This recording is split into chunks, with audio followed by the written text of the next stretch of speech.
Mr. Morris. Good morning.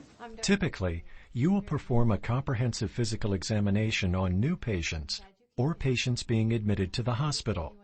This provides fundamental knowledge about the patient and helps identify or rule out physical causes related to your patient's health concerns. A skilled head-to-toe examination of adult patients requires a thorough knowledge of the techniques of examination for each region of the body.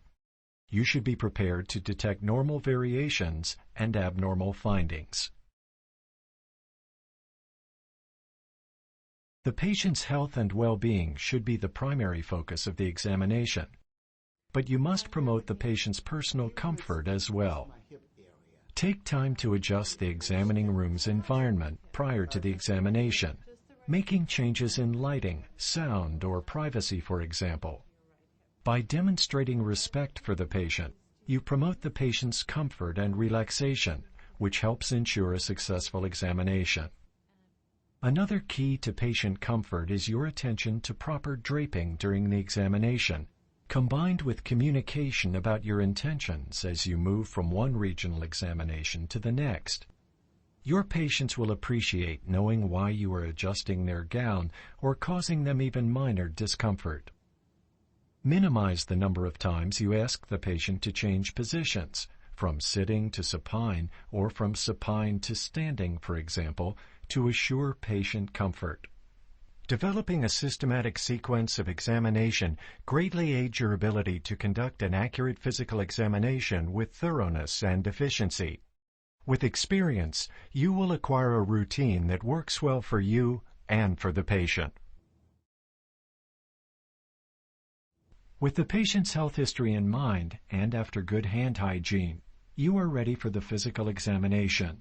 For a healthy patient, a complete head-to-toe assessment should take beginning students about 20 to 30 minutes. With the patient sitting, begin your assessment with a general survey, inspecting the patient closely, literally from head to toe, in order to form impressions for your later written assessment. Note characteristics such as apparent state of health, ease of breathing, height, build, and sexual development. Obtain the patient's weight. Note posture, motor activity, and gait, as well as dress, grooming, personal hygiene, and any odors of the body or breath. Okay, very good. Observe the patient's facial expressions and listen to the patient's manner of speaking as you note his or her state of awareness. Now measure vital signs. When measuring blood pressure, select a cuff of the appropriate size and position the patient's arm properly at heart level. This will help ensure an accurate reading. Record the patient's heart rate by checking the radial or, in older adults, the apical pulse. Next, check respiration. Listen to the number of respirations per minute by subtly placing the stethoscope over the patient's trachea. Next, check the patient's temperature. 3 methods are commonly used: oral, via the tympanic membrane, or at times rectal. Oral temperatures are the most common, but should not be used for patients who are unconscious, restless, or unable to close their mouths. Begin inspection of the patient's skin by observing the patient's face. Assess the facial expression, skin moisture or dryness, any facial swelling or asymmetry, and check for any cyanosis in the lips. Inspect and palpate the patient's fingernails, looking especially for any clubbing or cyanosis. Continue your assessment of the skin as you examine the other body regions. Note color, pigmentation, texture, hair distribution and thickness, and any lesions. Look for nevi, scars, or other distinguishing characteristics, noting their placement and dimensions. When you see nevi or moles, assess for melanomas using the ABCDE method. Inspect for asymmetry, irregular borders, color variation or change, especially blue or black, diameter larger than 6 millimeters, and elevation. If any of these 5 aspects is present, consider referring the patient to a dermatologist for further evaluation. In sun-exposed areas, flaking ulcerated lesions are suspicious for a squamous cell carcinoma and shiny raised lesions for a basal cell carcinoma. Next, assess the head, eyes, ears, nose, and throat. Palpate the scalp, looking for any depressions of the skull, which might indicate head trauma or previous surgery. Inspect the hair and its texture, looking for nevi, lesions, or even lice. Inspect the face. Note whether the facial expressions and eyebrows are symmetric. So I'm going to turn the lights out and we're going to check your pupils, okay?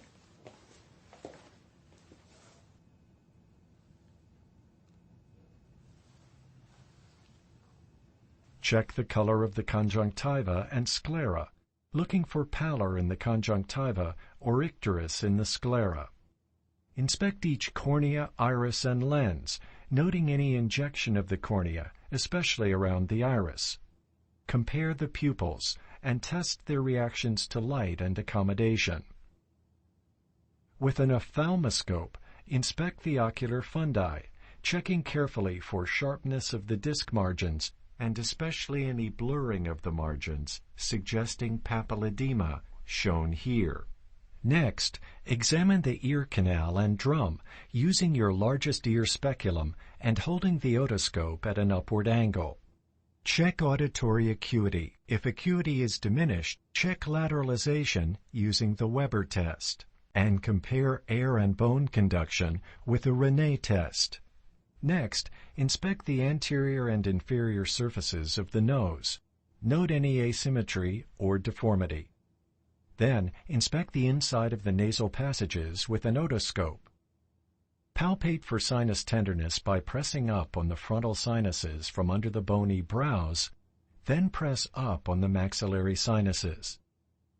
Okay, I'm going to check your mouth, your lips. Inspect the mouth, observing the symmetry, color, and moisture of the lips, and note any masses, ulcers, cracking, or scaliness. Inspect the oral mucosa and note the color of the gums, normally pink. Inspect the gum margins and the interdental papillae for swelling or ulceration. Inspect the patient's teeth and look for abnormalities.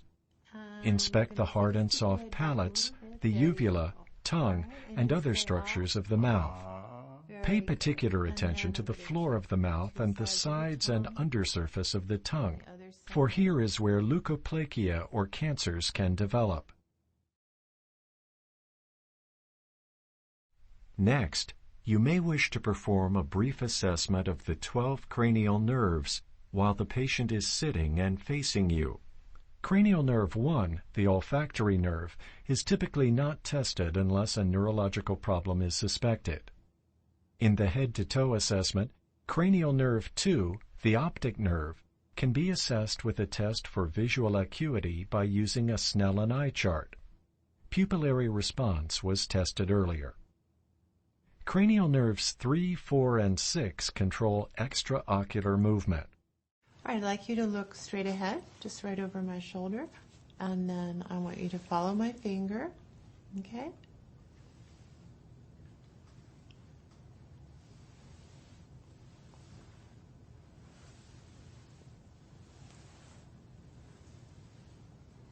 Excellent. Next, test for the several components of cranial nerve 5, which includes motor response, sensory response, and the corneal reflex. All right, I'd like you to just clench your jaw for me. Okay, very good. And then I'm just going to check sharp and dull. Okay. So tell me if you're feeling anything brush your skin. Just say yes or no. Yes. Cranial nerve 7 is assessed by inspecting the patient's movements of facial expression.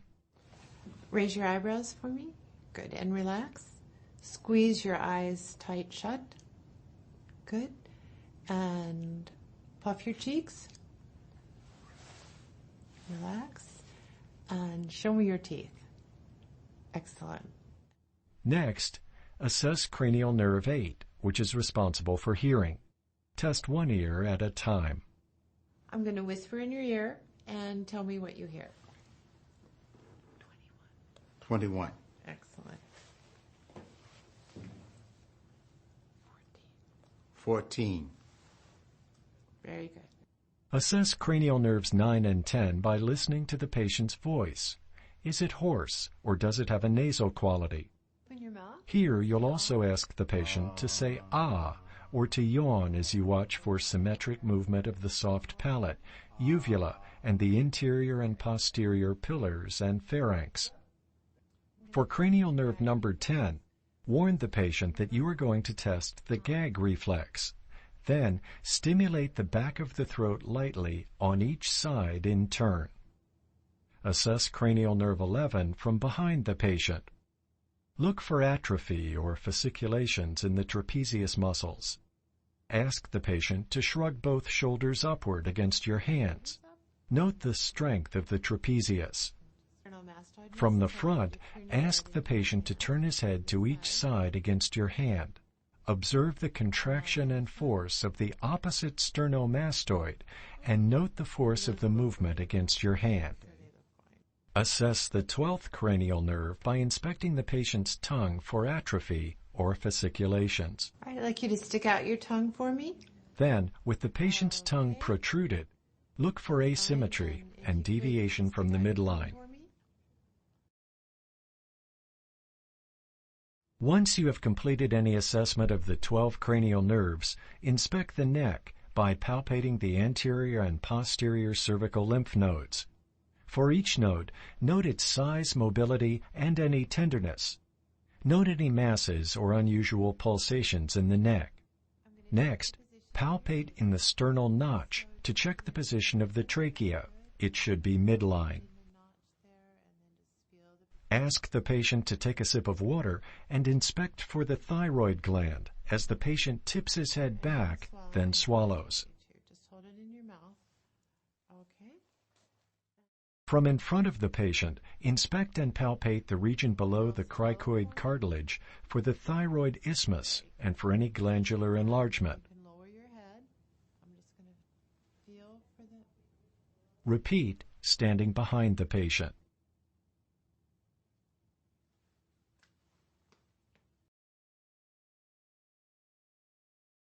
Positioned behind the patient, continue by inspecting the muscles of the upper back. Observe shoulder height for symmetry. Then, palpate the spine and muscles of the upper back. Check your spine. Any soreness there or tenderness? No, it's fine. Inspect, palpate, and percuss the chest and lungs. Percuss the lungs in a ladder pattern, going from side to side as you move down the thorax, from the apices to the basis of the lungs. Normal lungs are resonant. Locate any areas where you hear abnormal notes. Next, use percussion to identify the level of diaphragmatic dullness and measure descent of the diaphragm. To assess respiratory excursion, place your thumbs close to the patient's spine at the level of the 10th ribs and spread your hands lightly over the lower thorax. Ask the patient to inhale deeply and exhale fully while you watch the divergence of your thumbs and feel for the range and symmetry of movement of the thorax. Using the diaphragm of the stethoscope, observe the rate, rhythm, depth, and effort of breathing, and listen for adventitious sounds that may indicate abnormal respiratory conditions. Listen to at least one entire breathing cycle at each location, including over the right middle lobe under the axilla. Once you have already examined the patient's hands and upper back, you may decide, based on your observations, that a more extensive musculoskeletal examination is warranted. If so, while the patient remains sitting upright, inspect and palpate the temporomandibular joints, hands, wrists, elbows, shoulders, and neck. Inspect and palpate the joints, then check their range of motion. For the shoulders, assess external and internal rotation. With the patient still seated, you can perform a neurological examination of the patient's upper extremity. First, visually assess the patient's muscle bulk. then check muscle tone. Now test muscle strength. Ask the patient to squeeze your fingers as hard as he can.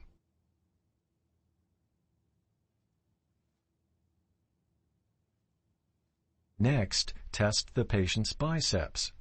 Then test the triceps and repeat on the other side.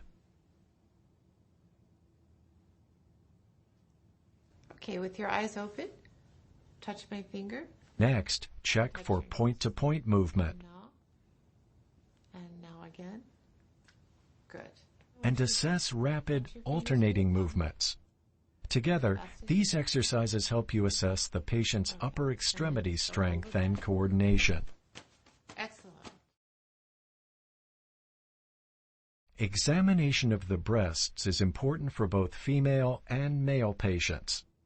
While the techniques of examination for men and women patients are similar, the female breast is usually more dense, and its examination should therefore be more thorough.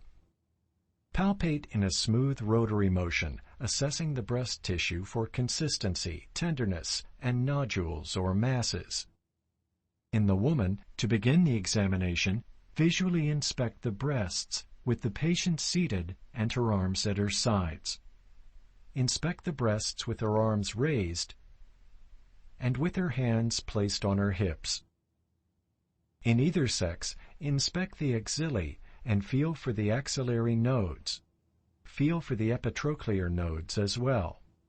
Although examination of the male breasts may be brief, it should not be omitted. Inspect for symmetry and size, and palpate each nipple, areola, and breast for nodules. To examine the anterior thorax, have the patient remain supine and breathing normally. Observe the condition of the skin and inspect the chest for deformities, asymmetry, and respiratory movement. Next, palpate the chest wall to locate any areas of tenderness or to assess any lesions or abnormalities. Next, percuss the anterior thorax in symmetrical areas, proceeding from the supraclavicular area down to the sixth rib or below. Again, compare both sides. Identify your percussion notes and their locations. Using the diaphragm of your stethoscope, you should hear breath sounds over the anterior lung fields. With the patient supine and elevated to a 30-degree angle, begin the cardiac examination. And relax. Often, the first step in your cardiovascular assessment is estimating the jugular venous pressure, or JVP. Measure the JVP in relation to the sternal angle. Next, inspect and palpate the carotid pulsation. This will include both palpation and listening for bruits. Inspect and palpate the precordium. Note the location, diameter, amplitude, and duration of the apical impulse.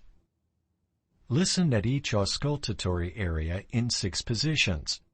Start with the diaphragm of the stethoscope at the right upper sternal border and the left upper sternum. Listen at the left lower sternal border and the apex with the bell. S1 is louder at the apex and S2 is louder at the base. Listen for physiologic splitting of S2 at the upper left sternal border. Also listen for any abnormal heart sounds or murmurs. Lower the table flat. Expose the supine patient's abdomen, draping the lower abdomen at the suprapubic level. First, listen for active bowel sounds. Listen to your abdomen.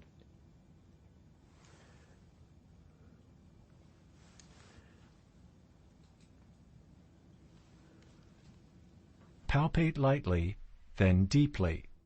Assess the liver and spleen by percussion and then palpation. Try to feel the kidneys and palpate the aorta and its pulsations. Examine the peripheral vascular system by palpating the femoral pulses, then the popliteal pulses. palpate the inguinal lymph nodes. Inspect for lower extremity edema, discoloration, or ulcers. Palpate for pitting edema. Assess the pedal pulses. With the patient standing, inspect for any varicose veins. With the patient remaining supine, you may wish to complete the musculoskeletal examination. Examine the hips, legs, knees, ankles, and feet. Inspect and palpate these areas for tenderness, deformities, nodules, swelling, corns, or calluses.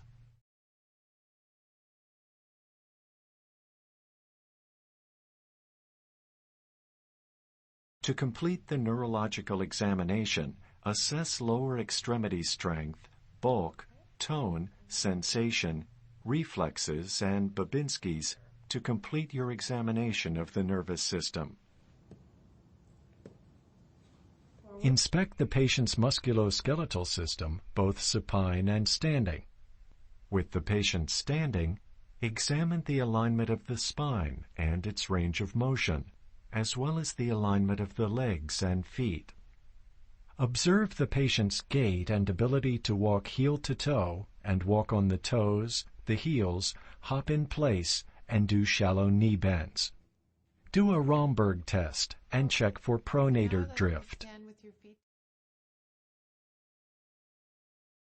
A complete examination of the nervous system can be done at this point, if not done earlier. It consists of 5 segments: mental status, cranial nerves, motor system, sensory system, reflexes. The mental status is determined by assessing the patient's orientation, mood, thought process, and content, abnormal perceptions, insight, and judgment. As previously outlined, the 12 cranial nerves may be examined here.